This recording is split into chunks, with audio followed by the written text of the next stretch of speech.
Quero começar fazendo uma saudação especial a cada um e a cada uma de vocês. Uma forma de lembrar e retribuir o carinho e a força que recebia todos os dias do povo brasileiro, representado pela Vigília Lula Livre, num dos momentos mais difíceis da minha vida.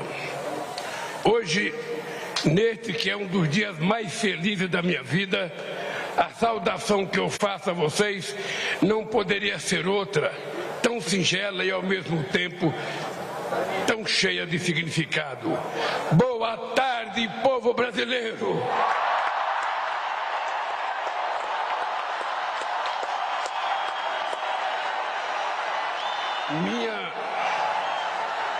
Minha gratidão a vocês que enfrentaram a violência política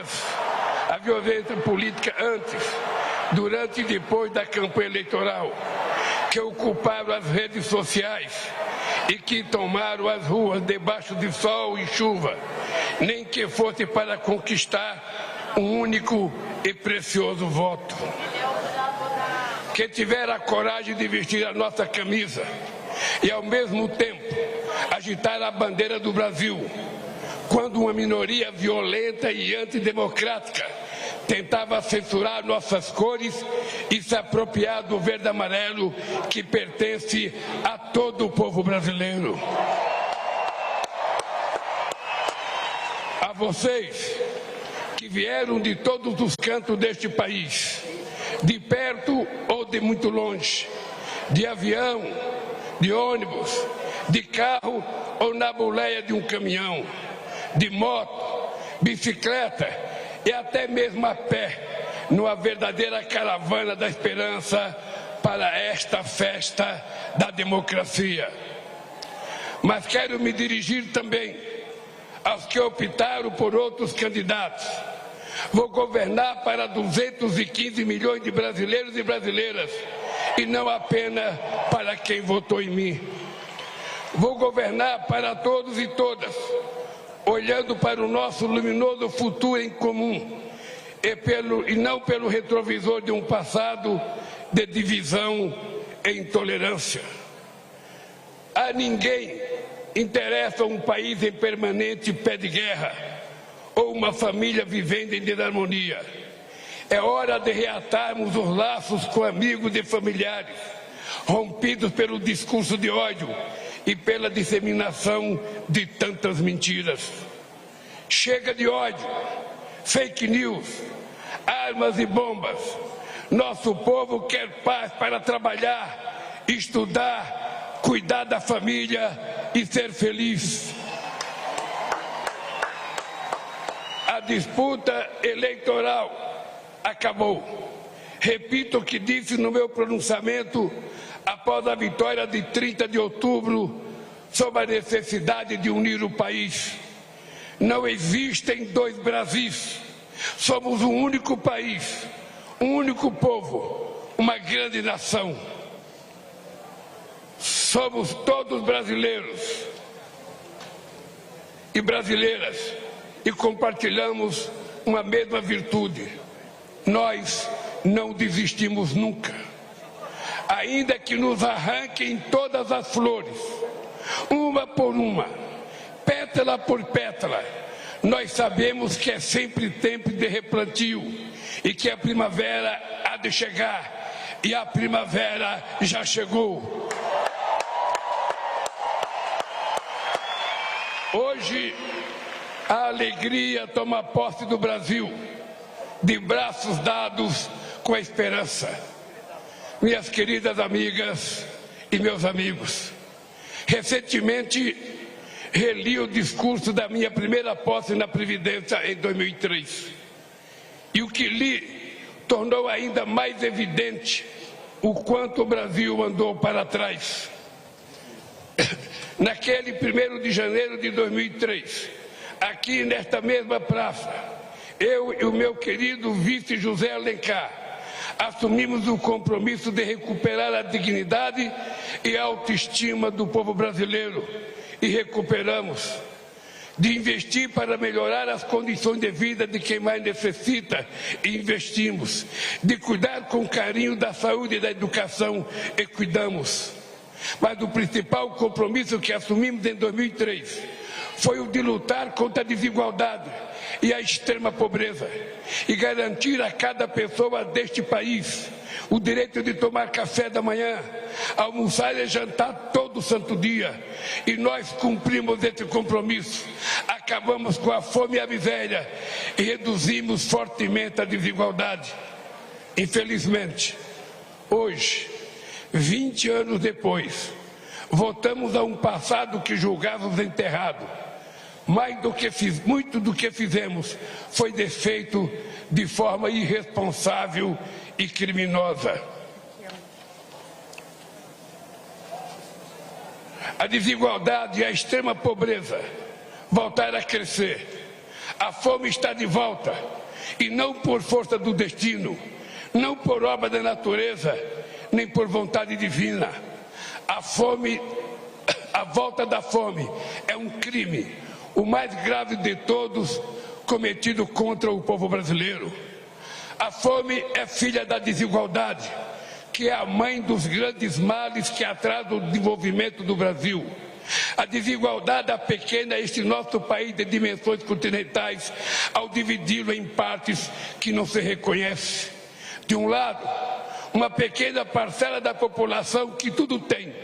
Do outro lado, uma multidão a quem tudo falta e uma classe média que vem empobrecendo ano a ano pelas injustiças do governo. Juntos somos fortes. Divididos seremos sempre o país do futuro que nunca chega e que vive em dívida permanente com o seu povo.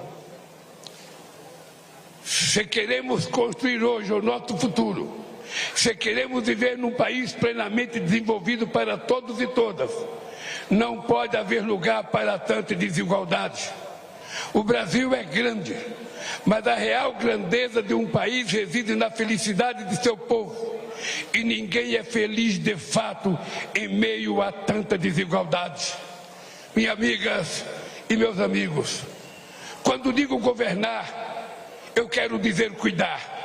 Mais do que governar, vou cuidar com muito carinho deste país e do povo brasileiro. Nesses últimos anos, o Brasil voltou a ser um país mais desigual, um dos países mais desiguais do mundo. Há muito tempo não víamos tamanho abandono e desalento nas ruas.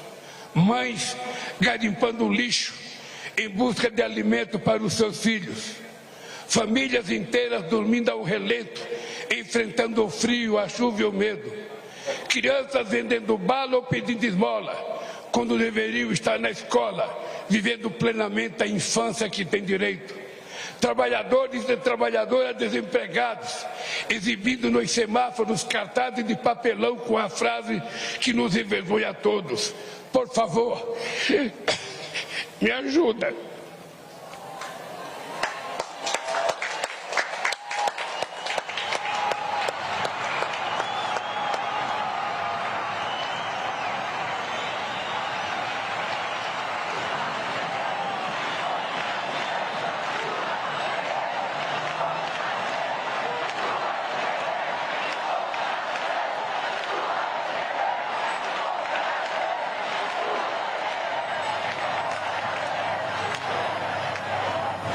Fila na porta dos açougues em busca de ossos para aliviar a fome e, ao mesmo tempo, filas de espera para a compra de automóveis importados e jatinhos particulares.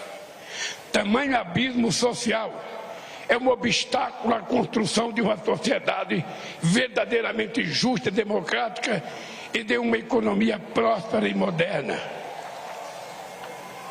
Por isso, eu e o meu companheiro vice-geraldo Alckmin assumimos hoje, diante de vocês e de todo o povo brasileiro, o compromisso de combater dia e noite todas as formas de desigualdade no nosso país. Desigualdade de renda, desigualdade de gênero e de raça, desigualdade no mercado de trabalho, na representação política, nas carreiras do Estado, desigualdade no acesso à saúde, à educação e demais serviços públicos, desigualdade entre a criança que frequenta a melhor escola particular e a criança que engraxa sapato na rodoviária sem escola e sem futuro, entre a criança feliz com o brinquedo que acabou de ganhar de presente e a criança que chora de fome na noite de Natal. Desigualdade entre quem joga comida fora e quem só se alimenta das sobras. É inadmissível que os 5% mais ricos deste país detenham a mesma fatia de renda que os demais 95% de pessoas, que 6 bilionários brasileiros têm uma riqueza equivalente ao patrimônio dos 100 milhões mais pobres do país, que um trabalhador ou uma trabalhadora que ganha um salário mínimo mensal leve 19 anos para receber o equivalente a que um super rico recebe em um único mês. E não adianta subir o vidro do automóvel de luxo para não ver nossos irmãos que se amontoam debaixo dos viadutos, carentes de tudo. A realidade salta aos olhos em cada esquina. Minhas amigas e meus amigos, é inaceitável que continuemos a conviver com o preconceito, a discriminação e o racismo. Somos um povo de muitas cores e todas devem ter os mesmos direitos e oportunidades. Ninguém será cidadão ou cidadã de segunda classe.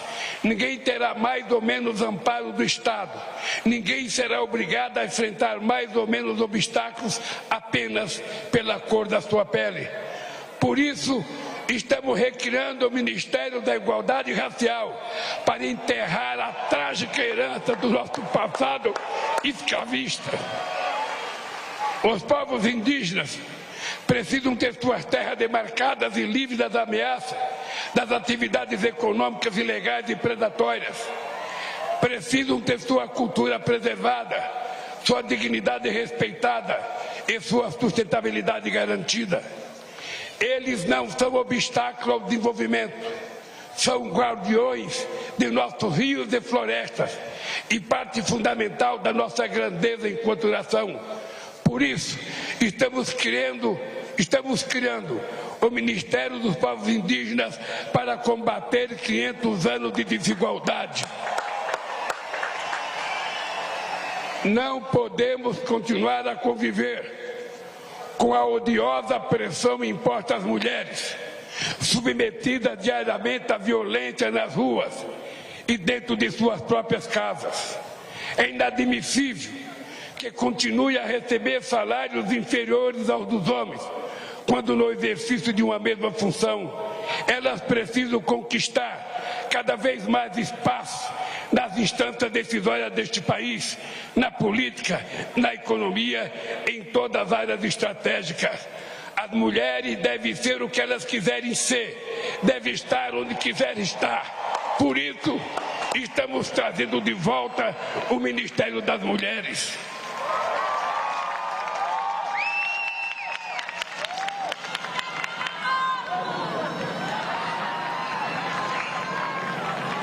Foi para combater a desigualdade e suas sequelas que nós vencemos a eleição.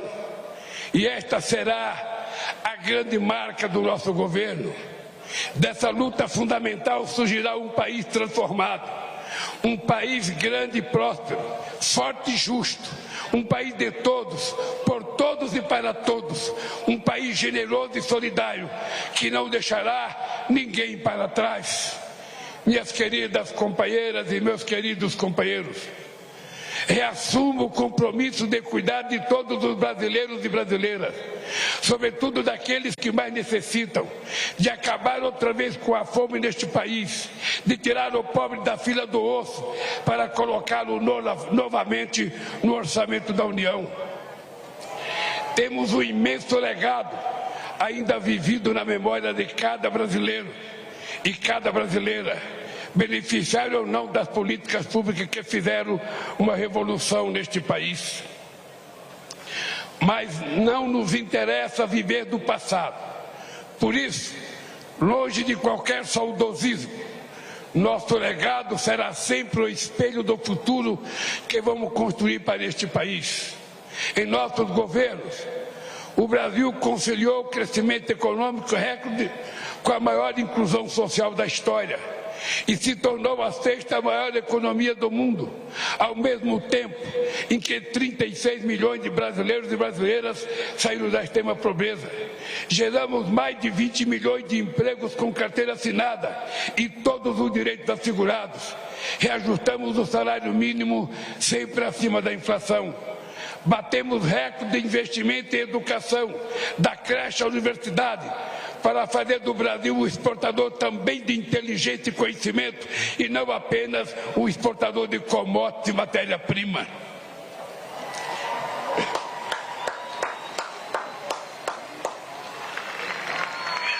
Nós, mais que dobramos o número de estudantes no ensino superior e abrimos a porta das universidades para a juventude pobre deste país, jovens brancos, negros e indígenas, para que o diploma universitário era um sonho inalcançável, tornarem-se doutores.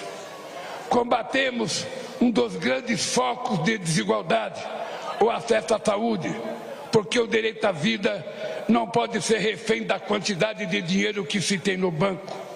Fizemos uma farmácia popular que forneceu medicamentos a quem mais precisava e o Mais Médicos, que levou atendimento a cerca de 60 milhões de brasileiros e brasileiras das periferias das grandes cidades e nos pontos mais remotos do Brasil. Criamos o Brasil Sorridente para cuidar da saúde bucal de todos os brasileiros e brasileiras. Fortalecemos o nosso Sistema Único de Saúde e quero aproveitar para fazer um agradecimento especial aos profissionais do SUS pela grandiosidade do trabalho durante a pandemia. Enfrentaram bravamente ao mesmo tempo um vírus letal e um governo irresponsável e desumano. Nos nossos governos, investimos na agricultura familiar e nos pequenos e médios agricultores, responsáveis por 70% dos alimentos que chegam à nossa mesa. E fizemos isso sem descuidar do agronegócio, que obteve investimento em safras ano após ano. Tomamos medidas concretas para combater as mudanças climáticas e reduzimos o desmatamento da Amazônia em mais de 80%. O Brasil consolidou-se como referência mundial no combate à desigualdade e à fome e passou a ser internacionalmente respeitado pela sua política externa ativa e altiva. Fomos capazes de realizar tudo isso, cuidando com total responsabilidade das finanças do país. Nunca fomos irresponsáveis com o dinheiro público. Fizemos superávit fiscal todos os anos, eliminamos a dívida externa, acumulamos reservas de 370 bilhões de dólares e reduzimos a dívida interna a quase metade do que era quando chegamos no governo. Nos nossos governos, nunca houve nem haverá gastança alguma. Sempre investimos e voltaremos a investir em nosso bem mais precioso, que é o povo brasileiro.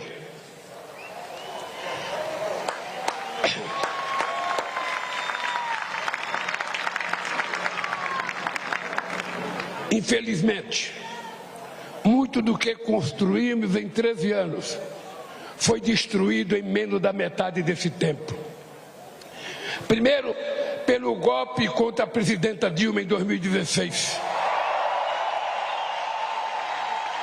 E, na sequência, pelos 4 anos de um governo de destruição nacional, cujo legado a história jamais perdoará. 700 mil brasileiros e brasileiras mortos pelo Covid-19, 125 milhões sofrendo algum grau de insegurança alimentar, de moderada a muito grave, e 33 milhões passando fome. Esses são apenas alguns números, que na verdade não são apenas números, estatísticas e indicadores, são pessoas, homens, mulheres e crianças vítimas de um desgoverno, afinal derrotado pelo povo no histórico 30 de outubro de 2022. Os grupos técnicos do Gabinete de Transição, coordenada pelo meu vice Alckmin, que por 2 meses mergulharam nas entranhas do governo anterior, trouxeram a público a real dimensão da tragédia. O que o povo brasileiro sofreu nesses últimos anos foi a lenta e progressiva construção de um verdadeiro genocídio. Quero citar a título de exemplo um pequeno trecho das 100 páginas desse verdadeiro relatório do caos produzido pelo Gabinete da Transição. Diz o relatório: o Brasil bateu recorde de feminicídio. As políticas de igualdade raciais sofreram um severo retrocesso. Produziu-se um desmonte das políticas da juventude e os direitos indígenas nunca foram tão ultrajados na história recente do país. Os livros didáticos que deverão ser usados no ano letivo de 2023 ainda não começaram a ser editados. Falta remédio na farmácia popular. Não há estoque de vacinas para o enfrentamento das novas variantes da Covid-19. Faltam recursos para a compra de merenda escolar. As universidades corriam o risco de não concluir o ano letivo. Não existe recurso para a defesa civil e a prevenção de acidentes e desastres. E quem está pagando a conta deste apagão é outra vez o povo brasileiro. Meus amigos e minhas amigas, nesses últimos anos,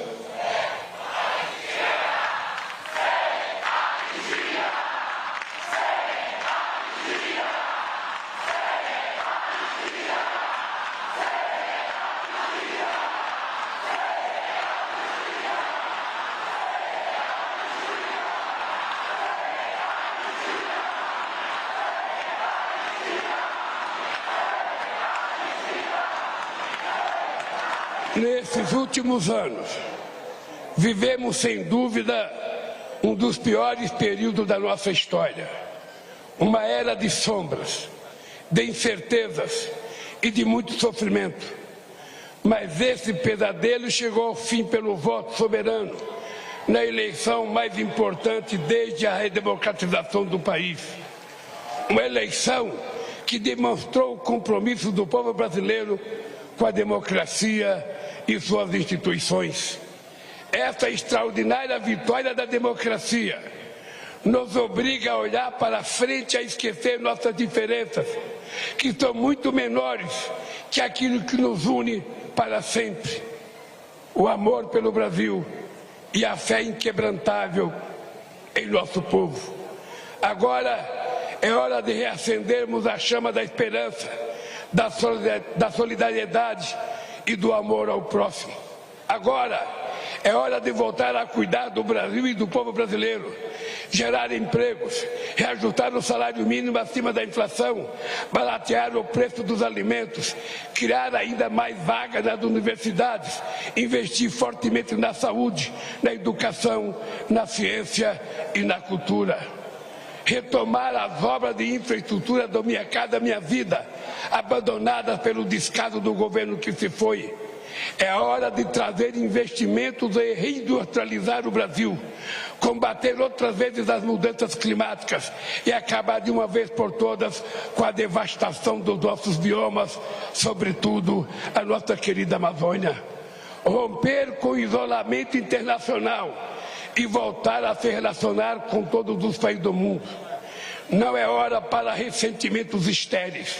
Agora é hora de o Brasil olhar para frente e voltar a sorrir. Vamos virar esta página e escrever em conjunto um novo e decisivo capítulo da nossa história. Nosso desafio comum é o da criação de um país justo, inclusivo, sustentável e criativo, democrático e soberano para todos os brasileiros e brasileiras. Fiz questão de dizer ao longo de toda a campanha: o Brasil tem jeito. E volto a dizer com toda a convicção, mesmo diante do quadro de destruição revelado pelo Gabinete da Transição, O Brasil tem jeito, depende de nós, de todos nós, e vamos reconstruir este país. Em meus 4 anos de mandato, vamos trabalhar todos os dias para o Brasil vencer o atraso de mais de 350 anos de escravidão, para recuperar o tempo e as oportunidades perdidas nesses últimos anos, para reconquistar seu lugar de destaque no mundo e para que cada brasileiro e cada brasileira tenha o direito de voltar a sonhar e as oportunidades para realizar aquilo que sonha. Precisamos todos juntos reconstruir e transformar o nosso querido país. Mas só reconstruiremos e transformaremos de fato esse país se lutarmos com todas as forças contra tudo aquilo que o torna tão desigual. Essa tarefa não pode ser de apenas um presidente ou mesmo de um governo. É urgente e necessária a formação de uma frente ampla contra a desigualdade que envolva a sociedade como um todo. Trabalhadores, empresários, artistas, intelectuais, governadores, prefeitos, deputados, senadores, sindicatos, movimentos sociais, associações de classes, servidores públicos, profissionais liberais, líderes religiosos, cidadãos e cidadãos comuns. Afinal, é tempo de união e reconstrução do nosso país. Por isso, faço esse chamamento a todos os brasileiros e brasileiras que desejam um Brasil mais justo, solidário e democrático. Juntem-se a nós num grande mutirão contra a desigualdade. Quero terminar pedindo a cada um e a cada uma de vocês que a alegria de hoje seja a matéria-prima da luta de amanhã e de todos os dias que virão. Que a esperança de hoje fermenta o pão que há de ser repartido entre todos. E que estejamos sempre prontos a reagir em paz e em ordem a quaisquer ataques extremistas que queiram sabotar e destruir nossa democracia. Na luta pelo bem do Brasil, usaremos as armas que os nossos adversários mais temem. A verdade que se sobrepôs à mentira, a esperança que venceu o medo e o amor que derrotou o ódio. Viva o Brasil e viva o povo brasileiro!